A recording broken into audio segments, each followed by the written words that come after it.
চল এইটা হলো আসল ঘটনা। একে তো দেখি ছবিটা তো বেশি সুন্দর। আপনাদের যদি কোনো আপত্তি না থাকে তো বিয়েটা খুব তাড়াতাড়ি সেরে ফেলতে চাই। আমাদের কোনো আপত্তি নেই, জিনিয়ার কোনো আপত্তি নেই। না মা, আমার কোনো আপত্তি নেই। মাশাআল্লাহ, আলহামদুলিল্লাহ। কি মেয়ে!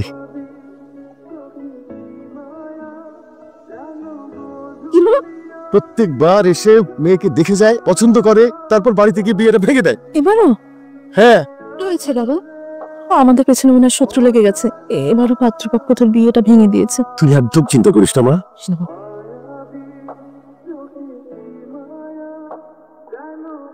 জি, আপনার জন্যই অপেক্ষা করছিলাম। আসলে একটা প্রশ্ন মনে অনেক ঘুরঘুর করছিল। আমাকে তো কেমন লেগেছে? অনেক ভালো লেগেছে। আপনাকেও? আমাদের অনেক ভালো লেগেছে। আমাদের? আমি এবং আমার বান্ধবীরা আজকে আমরা কে খেলবো আর বলটা আপনি চাল খেয়েছি বিয়ে করে।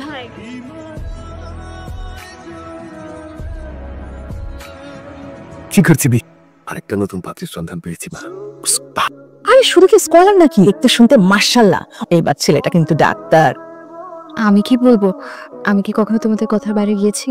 এইরকম মেয়ে যদি বাংলার ঘরে ঘরে থাকতো, দেশটা কবেই সোনার বাংলা হয়ে যেত। ছেলেটার ছবি আছে, দেখ। তোমাদের পছন্দই আমার পছন্দ। লজ্জা পাচ্ছে। ঠিকই যাও।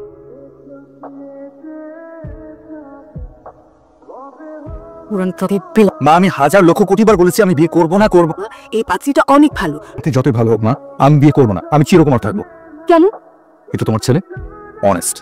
সে এসএসসি পরীক্ষায় এমএন লাইফ রচনায় যা যা লিখেছিল তা অক্ষর অক্ষর পালন করে যাচ্ছে। মা, মনোযোগ দিয়ে মানুষের সেবা করার সুযোগ দাও। বিয়ের পরে তো মানুষের সেবা করা যায়। শাড়ি গয়না গাটি এটা ওটা ওকে ফাইন, কিন্তু যাবো শুধুমাত্র তোমাদের মুখ রক্ষা করার জন্য, বিয়ে করার জন্য না। ও যদি পাত্রী একবার দেখে ও পটে যাবেই যাবে। আবার মনে করিয়ে দিচ্ছি, প্রিয় সহপাঠী, আমরা যে অঙ্গীকার করিয়াছি তাহা অটুট রাখিব। নতি স্বীকার করিব না, নতি স্বীকার করিব না। শপথ। শপথ। এবার অন্য কিছু করবে। টিম টান টান। বাবা, মুখটা তো তোর না, এমন মাথা মুটে যাচ্ছিস, মানুষ কি ভাববে? আমি তাকাবো না প্লিজ বাবা। আমি বিয়ে করবো না। যেহেতু শুধু তাকাতে বলছে, শুধু একবার তাকা।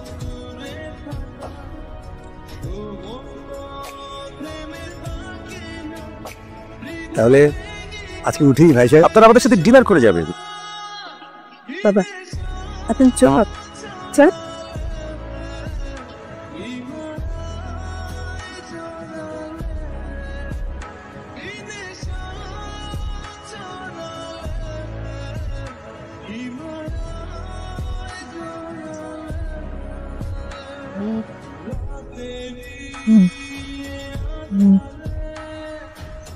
চল এইটা হলো আসল ঘটনা। ডিম মেরে মেরে সবাইকে ভাগেছি। এর আগের বার একজনকে চ্যাংদোলা করে চিমলে আঙ্কেল, আরেকজনও তো আমরা তিনজন মেরে একদম হাসপাতালে পাঠিয়ে ঘর উল্টে নাকি তোরা কেন করছিস সেগুলা? তোমাদের পছন্দ হয়েছে, আমার তো পছন্দ হয়নি। এবার যে ছেলেটা আসলো, সেই ছেলেটা তো দেখতে শুনতে ভালো, হ্যান্ডসাম, ডাক্তার। আসলে একটু মিস্টেক হয়ে গেছে। ওরা আগের ডিরেকশন হিসেবে টিম ছুড়ে মেরে দিয়েছে। উপরে দৌড়ে গেছে ওদেরকে মানা করার জন্য। বাপের গায়ে মারলি কেন? টার্গেট ছেড়েই ছিল, কিন্তু টার্গেটটা মিস হয়ে গেছে। টার্গেট করেও মারে, তা আবার আমার মাথায় ডিম? এই বিয়ে ক্যান্সেল। এই মেয়ে বিয়ের আগে ডিম মারতে পারে, সে তো বিয়ের পরে বোম মারতে পারবে না। না বলেছে। এই না ওই না না বাবা, আমি বিয়ে করবো মা, ওই মেয়েকে বিয়ে করবো। তোর বাবার মাথায় ডিম মেরেছে, তাকে তুই বিয়ে করবি?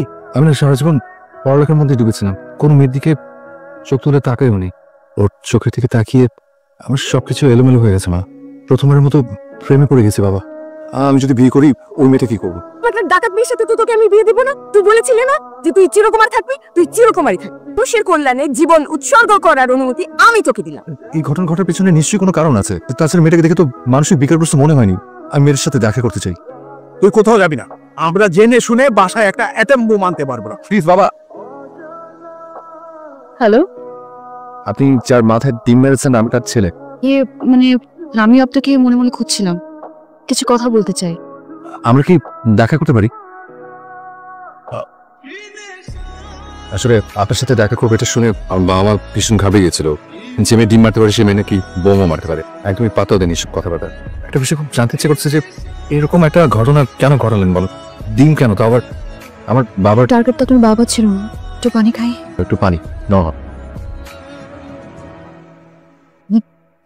আপনি একটু শান্ত হন। শুরু থেকে বলি নাকি? 3 বান্ধবী আমরা শপথ নিয়েছি আমরা কখনোই বিয়ে করব না। আমিও না ঠিক করেছিলাম জীবনে কোনোদিন বিয়ে করবো না, বা আমার মুখ রক্ষা করার জন্য গেছিলাম, কিন্তু আমি চোখ ফেরাতে পারছিলাম। জানেন, এরকম নির্লজ্জের মতো আমি কোনোদিন কোনো মেয়েটিকে তাকাইনি। জানেন, আমার সাথেও একই জিনিস ঘটেছে। তাহলে এমন একটা কাজ কেন করলেন? আমি তো করিনি, করেছে তো আমার বান্ধবীরা। ওদেরকে আমি আগেই শিখিয়ে। এই হচ্ছে ঘটনা। আমি পুরো ঘটনা আমি আমার বাবা মার সাথে শেয়ার করব। আপনার কাছ থেকে একটা বিষয়ে কনফার্ম হওয়ার জন্য। ঠিক আমি কি বিয়ে করতে কোনো আপত্তি নিতে আপনার না?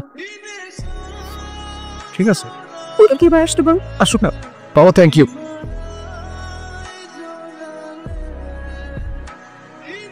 আপনার বাবা মাকে ইনভাইট করেছেন? আমি ওদের কনভিন্স করে নিয়ে আসবো।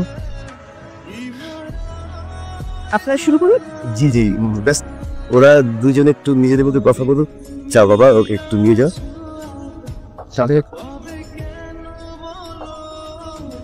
এখন নিচে চুপচাপ ছিলেন, কথা বলছেন আর চুপ করে থাকবেন? নার্ভাস লাগছে। টেনশনের কিচ্ছু নাই। শুরু করুন। জি জি, জানি আপনারা আর আমরা তো এক ডিম চা। আপনারা সেদিন আমাদেরকে ডিম দিয়ে আপ্যায়ন করলেন না? বাসায় ডেকে না অপমান করা, এটা আপনাদের ঠিক হয়। প্ল্যান করেছেন আমাদের অপমান করবেন, সেই জন্য এইবারের মতো এরকম ছোট লোকের সাথে আমার মেয়ের বিয়ে আমি দেবো। মুখলে কথা বলবেন, এই বুক সামলে আপনি কথা বলবেন। আমার ছেলে দিয়ে বিয়ে করা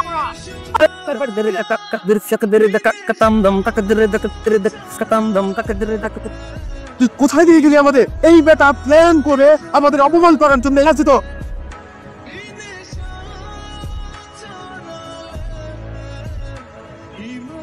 প্রথম ভুলটা তো আমরা। আমাদেরকে দাওয়াত দিয়ে দেখে নিয়ে গিয়ে এটা করবে?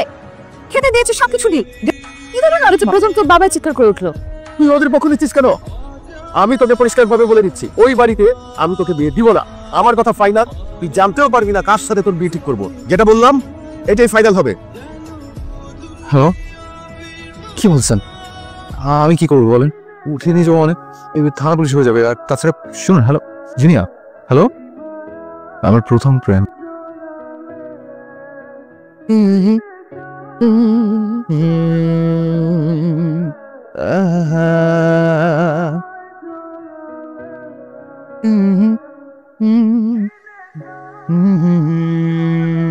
কি ব্যাপার, ডাকলি কেন বলতো? আমি আজকে বিকেলে যখন ছাদে গেলাম, দেখলাম আদনান মন খারাপ করে বসে আছে। আমিও কয়েকদিন থেকে খেয়াল করছি। আচ্ছা, এখন কি করা যায় বলো তো? এতদিন পরে বিয়ের জন্য রাজি হয়েছে, আমরাও তো ওদের সাথে কম খারাপ ব্যবহার করিনি। চলো আমরা ওদের সাথে আলাপ টালাপ করে আবার জিনিসটাকে ঠিকঠাক করে ফেলি। ঠিক আছে, আমি একা একবার যাই। হাত পিছিয়ে কেন? আবার ডিম নিয়ে আসছেন নাকি? দিন নিয়ে আসিনি, আমি এসছি ক্ষমা চাইতে আর একটু সমঝোতা করার জন্য। এই সেদিনের ঘটনাটা আসলে একটা অ্যাক্সিডেন্ট। এইসব বিষয়ে আর কোনো কথা হবে না। অন্য কি বলতে আসছে সেটা বলে বিদায় হন, যান। আসলে আপনার মেয়েকে দেখি সে বিয়েতে মত দিয়ে আমরা সবকিছু ভুলে যদি আবার। অনেক দেরি করে ফেলছে। আমি তো আমার মেয়ের বিয়ে ঠিক করে ফেলছি। ঘটক সাহেব ফোন দিছে। আলহামদুলিল্লাহ। পাতা তো বেড়ে শ্রীপুত্র লক্ষণ যেতে চাইছি মেয়ে সুখের জন্য যদি কিছু টাকা পয়সা কন্ট্রিবিউট করতে এই ধরেন লাখ 30 লক্ষ টাকা ক্যাশ ক্রেটে ভইরা রেডি করে রাখছে। বিয়ে তো ফাইনাল।